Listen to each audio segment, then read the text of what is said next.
एक एक आप भोजपुरी में अश्लीलता को लेकर आप बहुत सारे पोस्ट करते हो विच इज ट्रू ऑल्सो कि भोजपुरी के गाने जो हैं आप फैमिली के साथ नहीं सुन सकते थे। रवि किशन ने इसको लेकर पब्लिकली अपॉलॉजी कर दी। आपको नहीं लगता कि ये बात डन एंड डस्टेड हो जानी चाहिए इसके बाद? नहीं होनी चाहिए। बताती हूँ हाँ, क्यों। क्यों? मनोज तिवारी जी एक गाना गाते हैं कि बबुनी के लागल बाज। मैं कई शहर बार शहर के हवा। हाँ कई बार इसका एग्जाम्पल दे चुकी हूँ।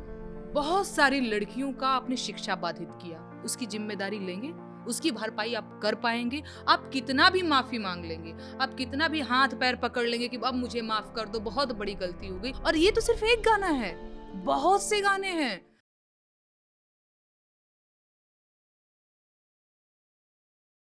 एक एक आप भोजपुरी में अश्लीलता को लेकर आप बहुत सारे पोस्ट करते हो विच इज ट्रू ऑल्सो कि भोजपुरी के गाने जो हैं आप फैमिली के साथ नहीं सुन सकते थे। और अभी भी कई बार हम लोग क्वेश्चन करते हैं बहुत सारी चीजों को लेकर। रवि किशन ने इसको लेकर पब्लिकली अपॉलॉजी कर दी। मैंने उनके कई सारे इंटरव्यूज देखे जिसमें उनसे पूछा गया कि आप ये गानों के लिरिक्स को लेकर, तो उन्होंने कहा हाँ मेरा एक गाना है रिमोट से लहंगा वाला कुछ था और उसको लेकर मैं अपॉलॉजी करता हूँ, ऐसा नहीं करना चाहिए था और मैं आगे ध्यान रखूंगा। आपको नहीं लगता कि ये बात डन एंड डस्टेड हो जानी चाहिए इसके बाद? नहीं होनी चाहिए। बताती हूँ हाँ, क्यों। क्यों? मुझे ऐसा लगता है, मैं मनोज तिवारी जी की, रवि किशन जी की, इन सब की बात करना चाहूंगी क्योंकि ये सब एक ही थाली के हैं। मनोज तिवारी जी एक गाना गाते हैं कि बबुनी के लागल बा। मैं कई बार शहर के हवा। हाँ कई बार इसका एग्जाम्पल दे चुकी हाँ। हूँ। बबुनी के लागल बा शहर के हवा औरी पढ़ावा, कहनी की गौवे में नौवा लिखावा औरी पढ़ावा। जब आप ये गाना गा रहे थे तो आप तो आंख बंद कर चुके थे। आपको किसी म्यूजिक डायरेक्टर ने आपको संपर्क किया होगा, पैसा वैसा दिया होगा और इस तरीके का फूहड़ गीत गा रहे हैं आप। कैसे फूहड़ है ये मैं बता दे रही हूँ।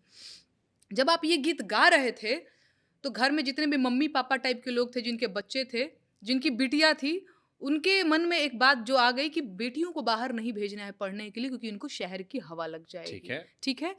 तो मतलब ये मेरे साथ भी हुआ है। मेरी और दो चार दोस्त हैं, उन लोगों के साथ भी ये हुआ है कि उनके भैया लोग बाहर चले गए पढ़ने के लिए, ये लोग नहीं गई क्योंकि घर में मम्मी पापा का यही रिएक्शन रहा कि बाहर जाएगी हॉस्टल में, पता नहीं क्या करती हैं लड़कियां और ये सारी चीज़ें।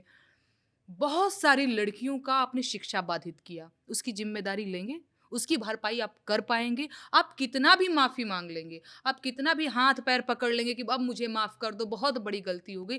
लेकिन जिन लड़कियों के अवसर खा गए आप, जिन लड़कियों का करियर खा गए आप, वो लड़कियां जो डॉक्टर बन सकती थी, इंजीनियर बन सकती थी, कलेक्टर बन सकती थी, वो पार्लियामेंट जा सकती थी, वो न्यूज एंकर बन सकती थी, वो देश का नाम रोशन कर सकती थी, वो आज सिर्फ चूल्हा चौका कर रही हैं।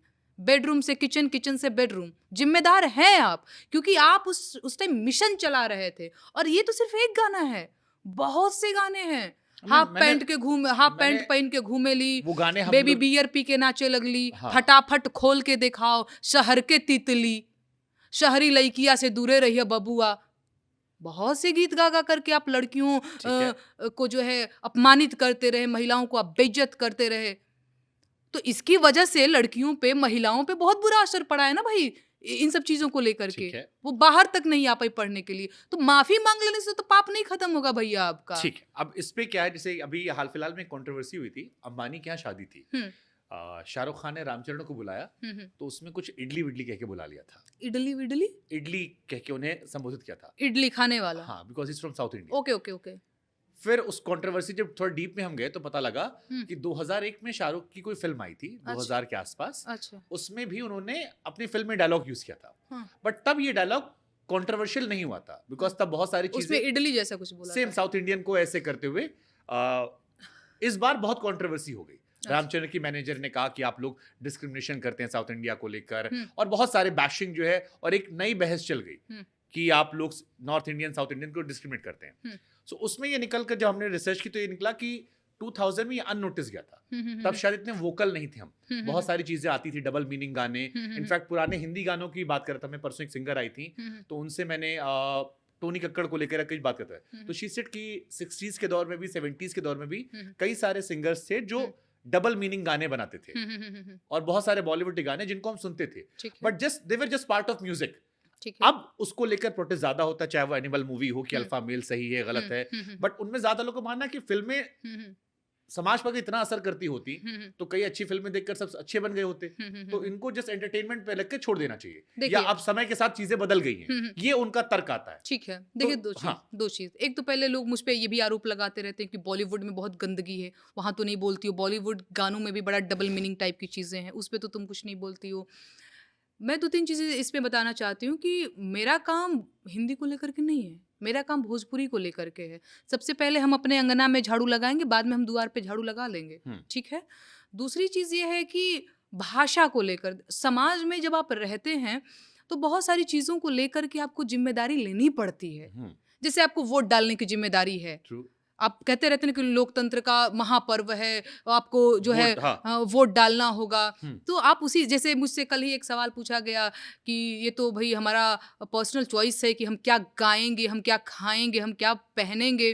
ठीक बात है, एकदम ठीक बात है, लेकिन समाज के प्रति आपकी एक जिम्मेदारी है। उस समाज के आप बाहर नहीं हो, तो उस समाज के प्रति जो आपकी जिम्मेदारी है उसका निर्वहन करना पड़ेगा, उसके अकॉर्डिंग आपको एडजस्ट करना भी पड़ेगा। जैसे कल ही किसी इंटरव्यू में किसी लड़की ने मुझसे पूछा कि छोटे कपड़े पहनना तो हमारी आज़ादी है, हम तो क्यों नहीं पहने। बिल्कुल ठीक बात है, वो आप ही डिसाइड करोगे कि आप क्या पहनोगे। पर एक चीज़ आपके दिमाग में हमेशा होना चाहिए कि आपके छोटे कपड़े पहनने से आप कहीं समाज में नग्नता को प्रमोट तो नहीं कर रहे हैं। बट नग्नता की डेफिनेशन तो बहुत लंबी हो गई। नहीं, ये मेरा अपना है, आप उस पे लंबी बहस हो सकती मतलब है। ये मैं बता, ये जब ये बातें आती हैं तो मैंने अपने अगल बगल ये बात सुनता है कि नग्नता की डेफिनेशन भी अलग अलग है।